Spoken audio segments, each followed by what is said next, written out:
चाहते थे। क्यों? क्योंकि भगवान का धाम है, वहाँ किसी भी संसारी व्यक्ति का शाप काम नहीं करेगा। और वृंदावन में जाते थे क्योंकि वहाँ भी शाप काम नहीं करता है। और जहाँ कथा होती है, तब 7 दिन की कथा हो रही है ना, तो उस कथा में भी शाप काम नहीं करता है। सब शापों से मुक्त होके नारद जी कृष्ण उपासना लालसा, कृष्ण की उपासना की लालसा से एक जगह टिक के कथा सुन पाते थे।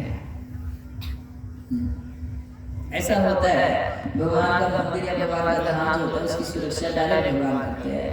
ये बात की बात है, दिल्ली में हमारा मंदिर है राधा पाठशाला मंदिर, तो 2 बार ऐसा हो चुका, कुछ आतंकवादी वहाँ पर बॉम्ब लगा दिए थे ऊपर 4 मंजिल और चौथे 4 नंबर गेट के वहाँ पर बॉम्ब लगा दिए, टाइम बॉम्ब लगा दिए थे।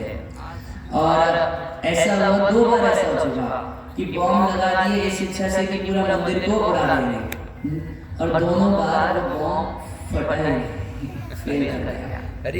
पुलिस पकड़ी उस बॉम्ब को, मगर वो फेल कर गया, उसका टाइम मिल गया, वो बॉम्ब फेल कर गया। भगवान की पूजाओं के द्वारा सुरक्षित होता है। और अयोध्या के लिए तो बहुत प्रसिद्ध घटना है कि एक बार हनुमान जी एक बाण का रूप धारण करके एक बॉम्ब के तार को तोड़ दिए थे। वो वीडियो भी है उसका, बाद में वीडियो बनाया है। तो माना जाता है कि हनुमान जी किए थे, हनुमान जी के कोई क्यों, कम से कम ऐसा हुआ कि सारी फोर्स लगी हुई थी और एक वानर ने वो बॉम्ब का जो तार था अपने दांत से काट दिया। जब बॉम्ब फटने में केवल 3-4 सेकंड का समय बचा था। तो भगवान का जो स्थान होता है वो भगवान की भुजाओं के द्वारा सुरक्षित होता है, या भगवान के भक्तों की कृपा से वो सुरक्षित होता है। वहाँ पर किसी का शाप या कोई उपद्रव काम नहीं करता। ठीक है, बंद करें। अरे कुछ कह रहे हैं जी, बोलिए। अभी जो आप जो खारकुंड से सुने वाल्मीकि का प्रवचन, तो उसमें तो वाल्मीकि रामायण में कह रहा है जो हम तो कोई पाप नहीं किए हैं, तो यहाँ तो आप जो खारकुंड से सुन रहे हैं जो पाप किए हैं। देखिए ऐसा है कि इसमें थोड़ा सा मतभेद है, 2 मत है। कुछ लोग कह रहे हैं कि रत्नाकर डाकू जो थे वही वाल्मीकि बने, क्योंकि वाल्मीकि जो उनका नाम है वो उसी से आया, दीमक से आया। और है ये बात नहीं बता रहा है, जो क्या रामायण तो ये बात नहीं बता रहा है, कई जगह पर ऐसे बताया और वाल्मीकि रामायण नहीं बताया है। तो पूरी बात सुन लीजिए, उसको क्लियर कर रहे हैं।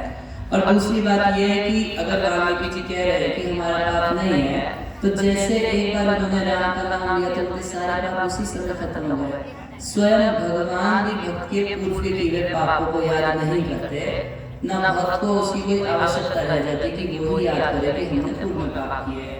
तो दोनों मत है और दोनों मत साधु संतों के द्वारा सम्मानित मत है, इसलिए मैं दोनों का खंडन नहीं करूंगा।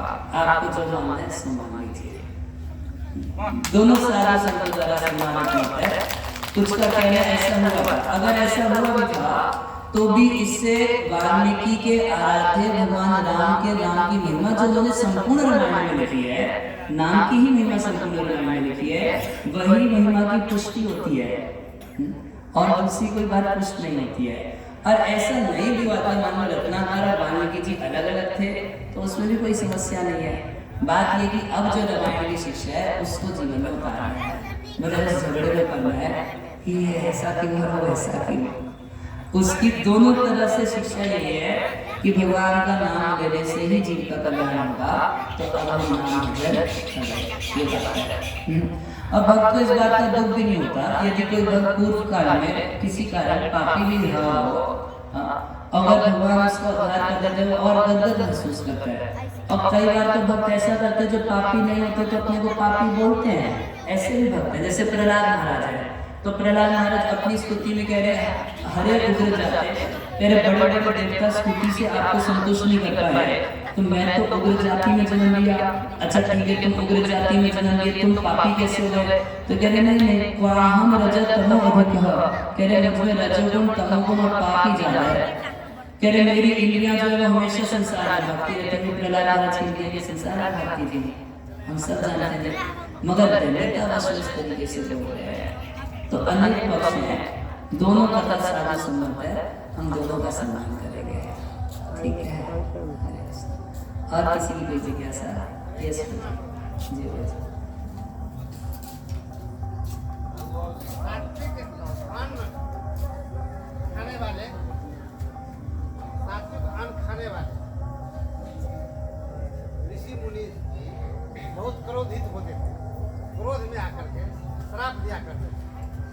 निर्बालक काल बस बोलत तो है न संभाल धन हूँ धन प्राण हूँ अरे बहुत क्रोधित होकर के बोले।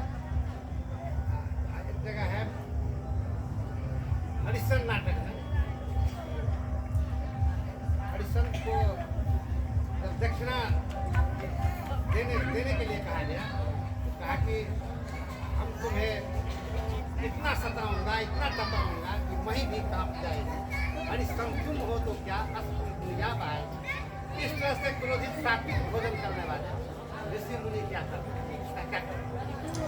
हाँ, इनका अच्छा बड़ा सुंदर प्रश्न है। कह रहे हैं कि जो सात्विक भोजन करने वाले ऋषि मुनि है तो कई बार उनको भी हम लोग गुस्से में देखे हैं, सुने हैं, देखे ठीक है, वो बात भी ठीक है। उनको भी बहुत गुस्सा आ जाता है, शाप दे देते हैं और बहुत क्रोध में हो जाते हैं। अब इस बात के दो पक्ष हैं, देखिए।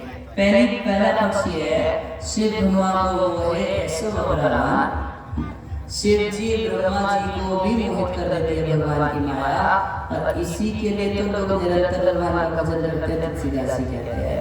बड़े बड़े देवता, बड़े बड़े साधु संत, क्योंकि इस संसार में शुद्ध सत्व नहीं हो पाता। सत्वगुण में थोड़ा कभी रजोगुण, थोड़ा तमोगुण सबके जीवन में आ जाता है। इच्छा करनी चाहिए, रहना चाहिए सत्वगुण में, मगर थोड़ा बहुत रजोगुण तमोगुण आने का किसी के जीवन में चांस होता है। तो कभी कभी रजोगुण से प्रभावित होकर शाप दे दिए, तमोगुण से प्रभावित होकर क्रोध में आ गए, ऐसा साधुओं के जीवन में भी देखा जाता है। तो इससे साधुओं को एक शिक्षा मिलती है कि निरंतर भगवान का भजन करना चाहिए और निरंतर साधना करना चाहिए, नहीं तो कभी क्रोध आ सकता है, ठीक है। दूसरी ओर एक पक्ष ये भी है कि साधु संत यदि किसी को शाप दिए तो उससे उसका हानि कभी नहीं हुआ है, उसका कल्याण ही हुआ है, ये भगवान का ध्यान देता है। जैसे इंद्रद्युम्न महाराज को शाप दिए अगस्त मुनि। इंद्रद्युम्न महाराज बैठे भगवान की पूजा कर रहे थे, अगस्त मुनि का स्वागत सत्कार किए, शाप दिए, जा बेटा तू हाथी हो जा, हाथी की तरह बैठा तू हाथी हो जा। अब हाथी हो गए, गजेंद्र बन गए, गजेंद्र के शरीर से भगवान की स्तुति किए, एक ही जगह में भगवान के धाम सीधे भगवान लेके चले गए। उद्धार हुआ। नलकुबर मणिग्रीव को नारद जी शाप दे दिए। कुबेर के दोनों पुत्र थे और नदी में गंगा स्नान कर रहे थे, स्त्रियों के साथ स्त्रियां अपना दंड ली, नलकुबर मणिग्रीव नहीं निकले। नारद जी शाप दे दिए, तुम पेड़ की तरह लगे रहे, पेड़ हो जाओ। बड़े थर-थर कांप गए, तो बोले कि नंद महाराज के आंगन में पेड़ हो जाओ। तो भगवान दामोदर लीला के समय ऊपर से बनते बनते नलकुबर मणिग्रीव को बाहर कर दिए। ऐसे अनेक प्रसंग हैं जिसमें साधु संत कभी किसी को शाप दे देते हैं, तो उस शाप से जिसको शाप दिया है उसका नुकसान नहीं होता, उसका कल्याण ही होता है। वो कृपा ही करते हैं, कभी अनुग्रह के रूप में करते हैं, कभी निग्रह के रूप में करते हैं। अगर उनके दोष के कारण भी उनके मुंह से शाप निकल जाता है तो भी भगवान का ऐसा कृपा का विधान है कि उनके आदमी की गलती हुई ना तो भगवान उस गलती को ठीक कर देते हैं, उसी से उसको ऊपर लगा देते हैं। हमारे आदमी की गलती ना, भक्त जो है, साधु जो है, तो भगवान का आदमी है। जैसे पुलिस वाला है ना, तो सरकार उसकी गारंटी लेगा, पुलिस वाला गलती करेगा तो अब पुलिस वाला किसी को सता दे, कुछ कर दे, तो सरकार उसको और मौका देती है ना, देती है नहीं देती? क्यों? हमारे आदमी की गलती तो और कर देते हैं उसके ऊपर कि तुम्हारे प्रति हमारे आदमी ने कुछ किया। तो उसी तरीके से साधु संत चाहे अपने ही दोष के कारण कभी उनसे कुछ ऐसी गलती हुई, अगर रियल साधु है, अभी कलयुग है ना, तो बाकी आगे पीछे की बातें विचारनी है। यदि सच में भगवान का भजन कर रहे हैं, अभी चेते सदुराचारो भजते मां अनन्य भाव, बुरा भजन नहीं लगा है, फिर कदाचित उससे ऐसी गलती हो जाए तो भगवान उसकी गलती से भी सामने वाले का कल्याण कर देते हैं और उसकी गलती से सब कुछ साधुओं को सचेत कर देते हैं कि देखो तुम साधना भगवान एक ही काम से अनेक काम करते हैं, ये भगवान का चरित्र है। और किसी का कुछ प्रश्न था? एक जना हाथ ले लेते हैं, आप ही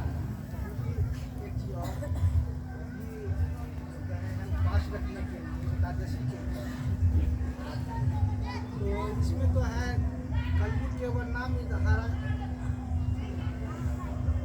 तो इस चीज का क्या है?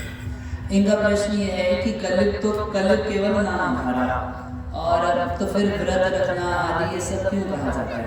तो यही बात एकदम 120% सही है आपकी। कलयुग में केवल हरि नाम जपने से ही कल्याण होगा।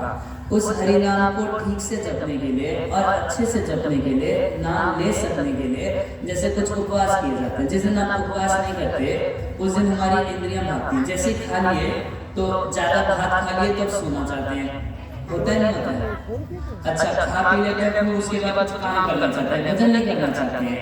इसलिए तो बोला था कि खाली पेट भजन करो। सुबह सुबह जैसा भजन लगा वैसा दिन में नहीं होता, और रात में एकदम खा पी के तो नींद आती है बढ़िया से, है ना? तो कुछ उपवास किए जाते हैं जिससे कि जब आप अंदर फ्यूल कम डालेंगे इंद्रियां पवित्र होती हैं, उससे इंद्रियां भागना नहीं चाहती, फिर भागने की शक्ति भी कम है तो भागती नहीं है। तो ये तपस्या के नियम इसीलिए दिए गए हैं जिससे कि इंद्रियां हमारी कुछ वशीभूत हो जाए और हम हरि का नाम ज्यादा ले सकें। और एकादशी विशेष रूप से भगवान को प्रिय है। एकादशी की जो तिथि है, तो एकादशी की तिथि जैसे वैकुंठ का दरवाजा से खुला रहता है। जो एकादशी को शरीर छोड़ेगा सीधे भगवान के धाम जाता है। एकादशी के दिन भगवान बहुत कृपालु होते हैं। भक्ति जननी माधव तिथि भक्ति जननी, भक्ति की माँ है कौन? एकादशी देवी। तो एकादशी के दिन यदि कोई व्रत करता है, उपवास करता है, तो भगवान उसके ऊपर कृपा करते हैं जिससे कि वो और भगवान का नाम ले पाता है। तो हरि का नाम तब तक नहीं ले सकते जब तक हरि की कृपा ना हो, और अगर हरि का नाम ले रहे इसका मतलब कृपा है, तो उस नाम भजन को बढ़ाने के लिए हरि के बाकी नियमों को भी तो पालन करेगा ना। भक्ति का अर्थ यह है कि वो भगवान का आश्रय लेता है, नाम का आश्रय लेता है। मालिक की तरह नाम नहीं लेता, दास की तरह नाम लेता है। तो उस नाम भजन को और पुष्ट करने के लिए भक्ति की कुछ और भी विधियां होती हैं। जैसे नारद जी को तो किसी की जरूरत नहीं है, वो तो हरि नाम करते रहते हैं, एकदम प्योर व्यक्ति है, ठीक है। मगर साथ में फिर भी वो भागवत का आश्रय लेते हैं। भागवत और नाम दोनों एक साथ। नाम क्या है? तो भागवत क्या है? नाम की ही तो कथा है, सब जगह नाम की महिमा है। आप जितना नाम की महिमा सुनोगे उतना नाम लेने की इच्छा बढ़ेगी। अब कई बार कई दिन तक नाम के बारे में कुछ नहीं सुनते हैं तो कीर्तन करने की इच्छा नहीं होती। कथा में नाम की महिमा सुनते हैं तो कितने लोग नाम ले रहे हैं, छोटे छोटे बच्चे भी नाम लेते हैं, प्रभु जी हरे कृष्णा। तो ऐसे नाम का प्रभाव पड़ता है। फिर हमारी चेतना दूषित होती है क्योंकि हम हमेशा लगे कैसे मीटिंग करते हैं, तो भगवान अर्चन लेकर रुक जाते हैं। इससे हम प्रैक्टिकल भगवान को अर्पण करना सीखते हैं। तो जब हम एक एक चीज भगवान को अर्पण करते हैं तो उससे हमारा हृदय शुद्ध होता है। ये ज्ञान होता है कि मैं मालिक नहीं हूँ, ये मालिक है। ये ठाकुर का नाम है, वो ठाकुर जी है। और ऐसे ये उपवास है, एकादशी, जन्माष्टमी, रामनवमी, ये भगवान का सम्मान है कि इनकी तिथियों का हम उपवास करते हैं। इससे हृदय पवित्र होता है और नाम भजन करने में टेस्ट बढ़ता है, रुचि बढ़ती है। तो नाम करेंगे तभी उद्धार करेगा ना। नाम तो करने के लिए मदद लेते हैं, हम भक्तों से मदद लेते हैं, इसलिए भक्तों का संग करते हैं। एकांत में तो भजन नहीं पाता, ज्यादातर देखा जाता जब अकेला रहता है उससे नाम ज्यादातर नहीं लिया जाता। अब तो अकेला रहता है तो सब लोग के साथ रहते हैं। अकेला रूम में चला जाएगा, प्रभु जी मैं जप करने के लिए जा रहा हूँ और रील देखता रहेगा।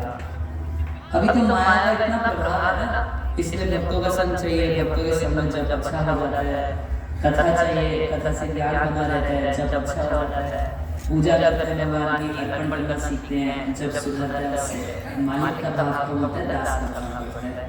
इसलिए सारा विधियां एक्सपैंड करके दी गई है। ठीक है, बहुत अच्छे अच्छे क्वेश्चन से पूछे हैं। और कोई क्वेश्चन? जी बोलो जी।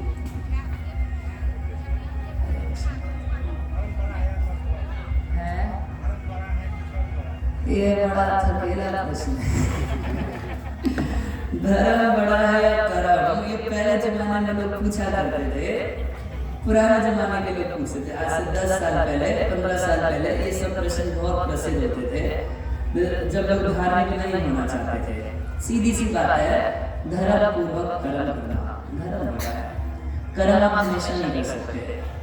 अब जैसे इस समय आप दुकान करते हैं, ऑफिस जाते हैं, दुकान जाते हैं, तो आपका कर्म बड़ा तो दुकान को होना चाहिए था, यहाँ क्या कर रहे हैं? 24 घंटे नहीं कर सकते, मगर दुकान पर भी आप धर्म से जीवन जी सकते हैं, है ना। धर्म क्या है उसको समझना चाहिए। एक तो परधर्म है, भगवान की भक्ति। आप दुकान पे किसी भाव में रह सकते हैं, दुकान का मालिक भगवान है। खाली समय में भगवान का नाम ले सकते हैं, हरे कृष्ण दुकान पर बैठ के भी ले सकते हैं। कस्टमर कोई आए तो उसको बोल सकते हैं हरे कृष्ण प्रभु जी लीजिए सामान, है ना। भाभी आप धारण कर सकते हैं, तिलक धारण कर सकते हैं, कंठी पहन सकते हैं, और ये आप कर्म के समय भी कर सकते हैं। और धर्म पूर्वक कर्म करने का क्या अर्थ है, जैसे आप कर्म करते हैं, दुकान करते हैं, ये तो एक कर्म हुआ, मगर आप गाली क्यों देते हैं, गंदी गाली आप नहीं देते हैं, हो सकता है आपके दुकानदार का आपके माध्यम से बोल रहा हूँ, जब गंदी गाली देते हैं उससे भी तो पाप करना लगता है ना। वो गाली में यहाँ से नहीं बोलूँगा, सब समझ ही गए हैं कौन सी गाली हम देते हैं, उससे पाप करना लगता है। तो धर्म पूर्वक वाणी बोलिए, धर्म पूर्वक कर्म करते हुए धर्म पूर्वक वाणी बोलिए। बिजनेस में कितना मुनाफा रखना चाहिए, कितना चीटिंग करना चाहिए, कितना झूठ, कितना सच, धर्म पूर्वक कीजिए। तो धर्म की परिभाषा बहुत विस्तृत है। धर्म पूर्वक हमको जीवन जीना है और कर्म से हमको रोटी खानी होती है, तो धर्म है। अब जिसको रोटी खाने के लिए कर्म करने की जरूरत नहीं है, बहुत सारे लोग होते हैं पेंशन पर रहते हैं ना, बूढ़े हो जाते हैं तो पेंशन पे आ जाते हैं, सरकार बोलती है अब तुम कर्म करने के लायक नहीं हो, जाओ जाओ जाओ, क्या करो अब धर्म करो भाई, धर्म है, धर्म हमको सद्गति प्राप्त करवाता है। रिटायरमेंट तो भगवत गीता है रिटायरमेंट होता तो भगवत गीता देते लीजिए। रिटायरमेंट के समय निकल जाते हैं। आप बात समझ रहे हैं ना, जैसे अर्जुन को भगवान भगवत गीता में बोले कि मां अनुस्मरण यथेच, अर्जुन मेरा स्मरण करो, साथ में अपना कर्म करो, युद्ध भी करो। तो अर्जुन पूछ दिए कि प्रभु कितने दिन आपका स्मरण करना है और कितने दिन युद्ध करना है, इस बात चलेगा ना, और किसको ज्यादा इंपॉर्टेंस देनी है। तो भगवान बोले कि स्मरण तो अनुस्मरण होगा, 24 घंटे होगा, युद्ध के समय भी होगा, युद्ध के बाद भी होगा, हमेशा करना है। जीते जी भी करना है, मरने के बाद दूसरे शरीर में भी करना है, हम जाओगे वो भी करना है। कर्म जो है, युद्ध जो है 18 ही दिन करना है। 18 दिन में महाभारत का युद्ध खत्म हो गया था। उसके बाद किससे लड़ाई करते हैं, युधिष्ठिर महाराज से, कुंती महारानी से, कृष्ण से, अर्जुन से। अर्जुन किससे युद्ध करते हैं, युद्ध 18 दिन करना है, मगर भगवान का स्मरण हमेशा करना है। धर्म चला कर्म करते हैं रोटी खाने के लिए, रोटी एक दिन नहीं भी खाते, आज एकादशी नहीं खाए तब भी तो ठीक है, मगर अगर धर्म चला जाए किसी का, धीरे धीरे हो सकता है उसका कर्म भी छूटेगा, धर्म छूटने के बाद उसका कर्म भी छूटने लगेगा। ऐसा देखा जाता है, कुछ लोग अपना धर्म छोड़ के अमेरिका चले गए हैं और वहाँ पर सारा गलत काम कर रहे हैं, सारा पाप कर रहे हैं, कर्म तो उनको छूट गया ना। तो धर्म के आचरण के साथ हमें चलना है, कर्म करना है, ठीक है ना। और कोई प्रश्न है? ठीक है, ग्रंथ श्रीमद् भागवतम की जगत गुरु श्रील प्रभुपाद की जय, गुरु नित्यानंद।